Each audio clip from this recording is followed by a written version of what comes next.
and visit and reach out to the entire population of Uganda. I knew that when I say I'll visit the entire Uganda, I can't reach everybody. But if you want to visit the entirety of Acholi, then you must visit with the Ker Kwaro Acoli. Then you have visited Acholi. I chose to come to Acholi for three principal reasons. To come and get blessings from a very important institution, the owners of Uganda, the Ker Kwaro Acoli. Because unless you know the owners of the land, you can never get benefit from that land. Because the office I hold is not a personal office. It's an office on behalf of the owners of Uganda. I set out to visit all the 4 regions of Uganda, and I asked my team that on our program we shall begin with the Acholi, because the land of the Acholi and her people represent the true spirit of Uganda, the resilience, and I wanted to pay homage for that resilience over the years. When you visit Parliament of Uganda, at the main entrance, at the 2 gates, majestic gates, thereon are inscribed the owners, the people that agreed to form a country called Uganda in 1962. And Acholi is very prominent as one of them. So I am here to pay homage to one of the key shareholders in the company called Uganda, which the workers have appropriated onto themselves, locked themselves inside the gate, and the owners are yawning outside the gate.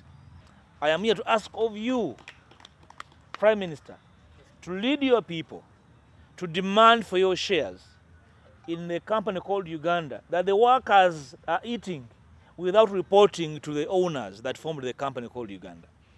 I am here also to thank you for your children, your daughters and sons, that we have tirelessly worked to preserve this company, not to sink. Your sons, your daughters, my most immediate predecessor, the Honorable Awol, who worked so tirelessly. And I can tell you that your daughter never brought shame to that office when she occupied it.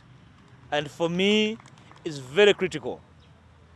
She embodied what the Acholi believed in. Your daughters in Parliament, the Honorable Lucy Akelo, my Sabakristo, the leader of the lay Catholics in Parliament, very highly respected daughter of Acholi, my brother and old friend, the Honorable Ojara, chairing a very critical committee in Parliament, my sister, big sister, the Honorable Santa, our Shadow Minister for Special Regions, highly regarded in Parliament. I want to assure you that these represent the true spirit. These and more that are not part of this meeting do represent the true spirit of Acholi, a spirit of service, a spirit of sacrifice, and a spirit of the country called Uganda. I cannot forget, of course, your old servant and daughter, my sister and Deputy President of NUP, the Honorable and Dr. Reina Zedriga, with whom we have worked so hard to try and voice the concerns of our people in various areas. I'll give you an example. If you ask me, one of the leaders in Parliament that has never stopped talking about Acholi and her people is my brother and old friend, the Honorable Gilbert Olanya. He's been so insistent on matters of Acholi. And he says one sentence and the next thing say, the people of Acholi will not accept this. The people of Acholi are demanding for this. That's the true spirit of your sons and daughters. The fact that Acholi is 30 years back compared to other parts of the country is well understood. The ravages of the last conflict are well seen all over Acholi. The scars have not yet healed. And I want to ask of you, Prime Minister, and our dear leaders, The time is now for us to rise like you have done. To say, yes, we are aware of the problems. We are not going to accept to be conquered, to be patronized by the problems. Because we have children to raise, we have children to educate, we have children on whom to pass on the next generation. The bequest we shall pass on to these children must only happen when we have prepared them. Therefore, do not accept to be conquered by the problems that happen on this your land. You never invited war. War was visited on Acholi, and the country knows so well.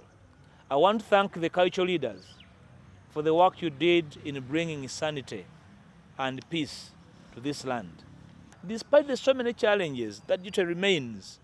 Even when our children are being scattered by the after effects of the war, the duty to collect them back and educate them into the key values of this community remains a noble charge on all of us, and we must not relent. So do not give up. I had a sense of frustration in the message of my dear sister, the Honorable Beta Achan, because our brothers and sisters have been scattered by the war. Our values have been lost. Our values will not die because we are living.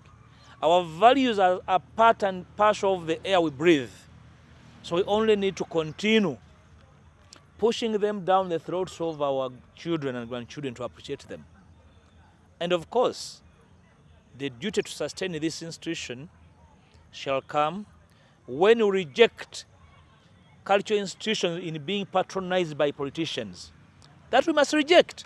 In our program as the opposition, which I launched in Parliament, and this I will invite you, Prime Minister, I have carried a few booklets of our program over the next couple of years.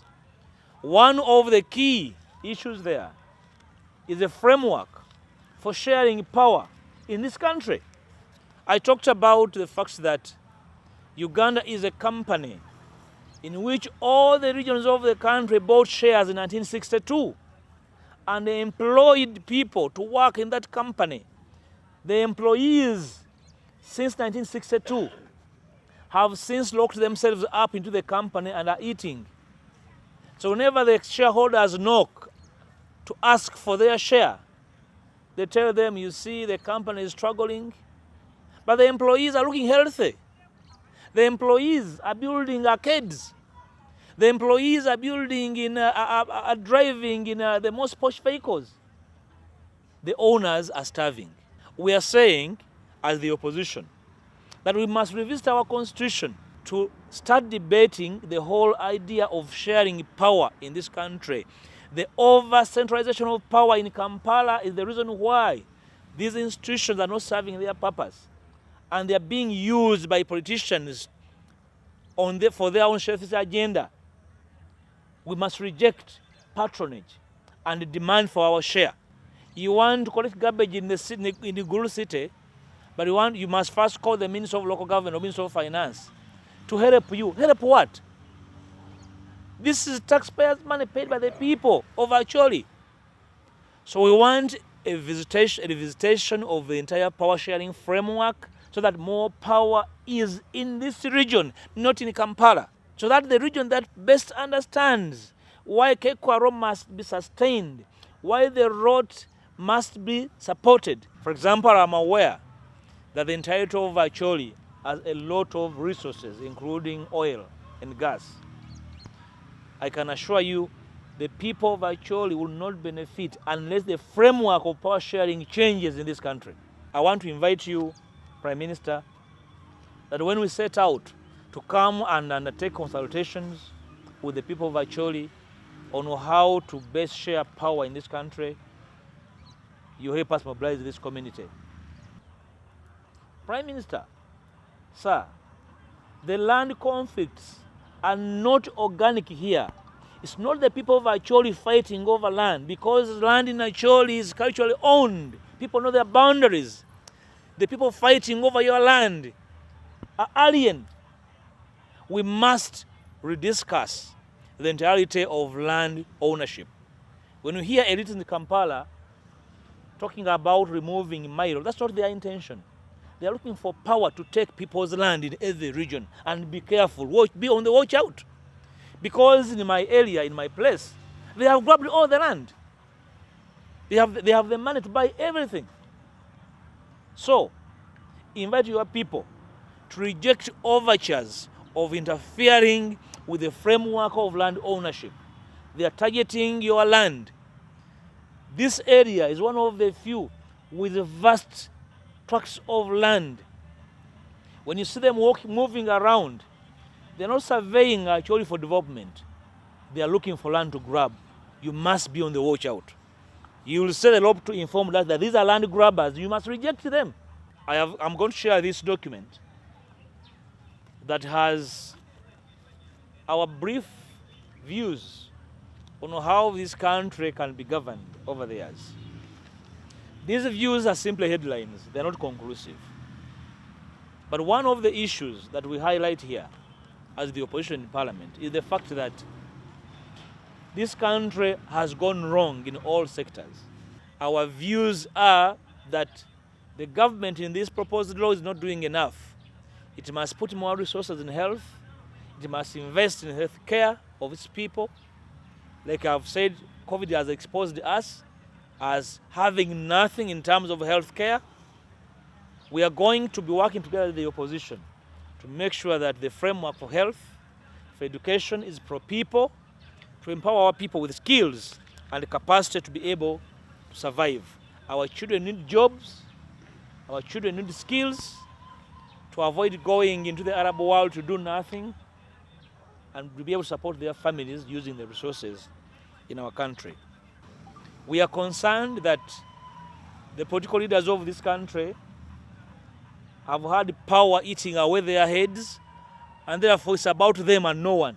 Our duty as the opposition is to tell them to stop.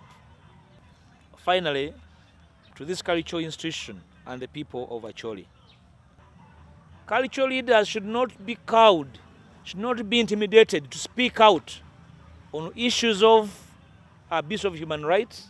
Mr. Prime Minister, I'm aware in this area, so many younger people are in detention illegally. They were arrested, they are in prisons, they are in military barracks under detention because they supported NUP, they supported FDC, they supported DP, they supported UPC. This is illegal. I want to invite you wherever you are to speak about it. Our people must be free. Interest in the so many proposed laws in this country, including the proposal to remove bail to offenders, capital offenders. It's very important. Whom has the government consulted to be able to come up with these obnoxious propositions? Are there consultations? The politicians in Kampala believe that this country is about them. Therefore, they don't need your views. We are saying we are not going to support anything that does not involve the input of the people who own this land, this country. I am aware in Acholi, there are even frameworks in the culture of the people of Acholi of resolving cases of a capital nature. So how do we embody these approaches into the written laws of the land? We are concerned that the political leaders of this country have had power eating away their heads, and therefore it's about them and no one. Our duty as the opposition is to tell them to stop. Cultural leaders should not be cowed, should not be intimidated to speak out